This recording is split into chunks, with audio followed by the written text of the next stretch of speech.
many think that great art lies in the imagination of the artist. Well, I am here today to tell you that's not true.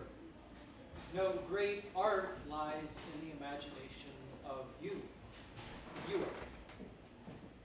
My name is Quang. I'm an artist, and I make invisible paintings.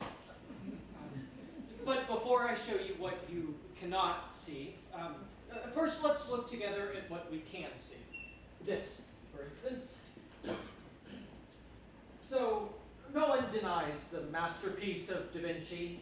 We can all appreciate the technique, the composition, the atmosphere. But have you ever noticed the title?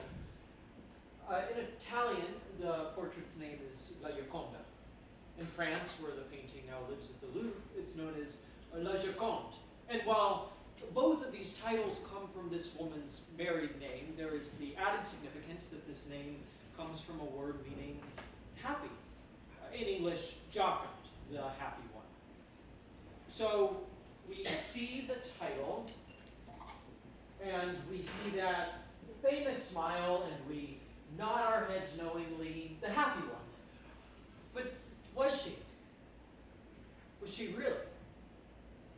I mean, she lived in Florence under the rule of the Medici. She had a much older husband, once thrown in prison, 6 kids, one which died as a baby. Was she happy? Look at the painting.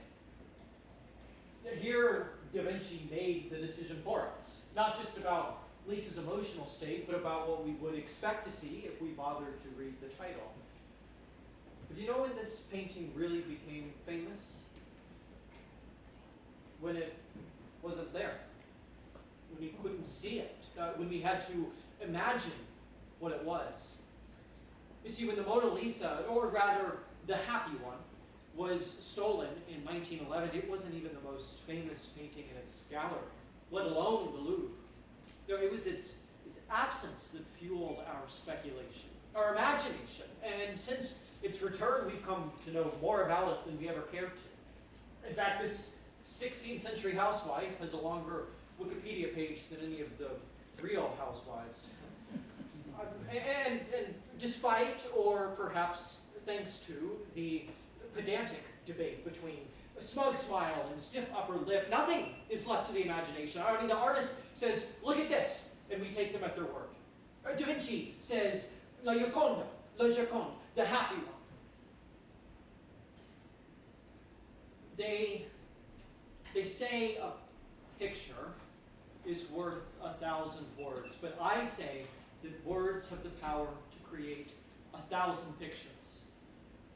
And that's why I choose to make invisible paintings.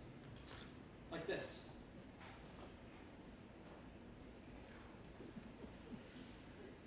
Oh, I forgot the title.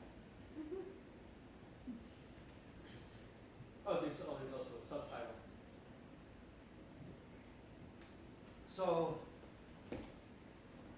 what do you see? Let's try another one.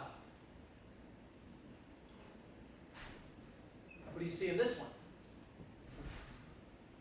One more. Oh, forgive me, there's a subtitle. So, what do you think? Is this all weird or wonderful? Let's try an experiment. I will show you the titles of real works of art, which is not to say that my art isn't real. Rather, these are titles of the establishment's notion of a museum-worthy installation, let's say. Just tell me what you think is so noteworthy about these paintings.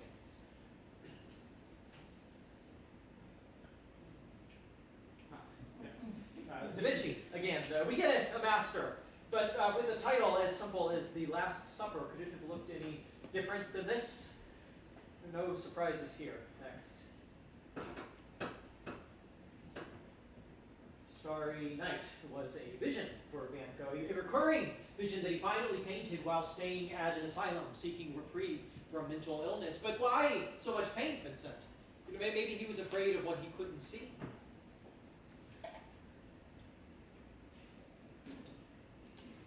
The screen is by the way, so famous it now has its own emoji, and yet we still get it wrong. I mean, the figure isn't screaming. The figure is Munch's attempt to block out the piercing emotions brought upon by the reaction of his senses to this brilliantly red sunset. So I put the question to you now. What is more important? What we see with our eyes or what we see with our mind? You may recall the quote from The Little Prince that says, "What is essential is invisible to the eye." I say the same is true of art. After all, what do you remember about La Gioconda, the happy one? 16th century housewife, much older husband, thrown in prison, 6 kids, one died as a baby, an otherwise ordinary middle-class life, a theft and a return, a fame, the Louvre, on, and yet look at it. We don't see that. None of that is there. But what if the estimable Leonardo had chosen to portray dear Lisa in an invisible painting? What's clear is this. If there is to be truth, there must be trust between artist and audience. Now, because we are in a theater tonight, we may think that this is all just make-believe. So let's think about that term for a moment. Make-believe. Isn't that delicious? Religion is make-believe. Education is make-believe. Art is make-believe. That's what we're doing here tonight, aren't we? I am here to make you believe. So if you're quick to dismiss this talk as make-believe, which, let's admit it, some of it is and some of it isn't. Well, let me share with you one more truth. Let me introduce you to an Italian artist named Salvatore Garo.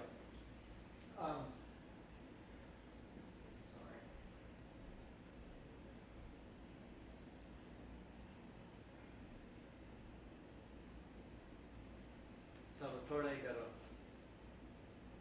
In 2021, Signor Garo sold an invisible, or as he calls it, an immaterial sculpture entitled Io Sono for 15,000 euros. That's about $18,000, give or take.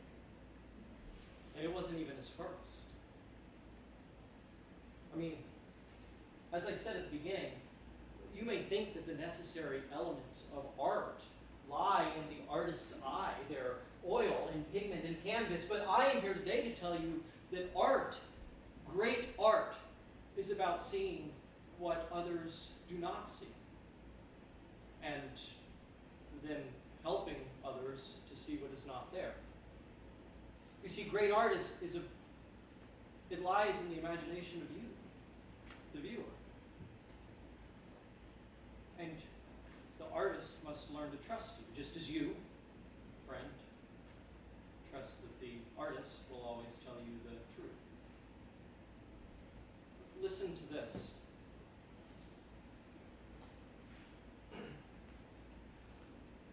When I decide to exhibit an immaterial sculpture in a given space, this is Signor Garo speaking, that space will concentrate a certain amount and density of thoughts at a precise point, creating a sculpture that from my title will only take the most varied forms.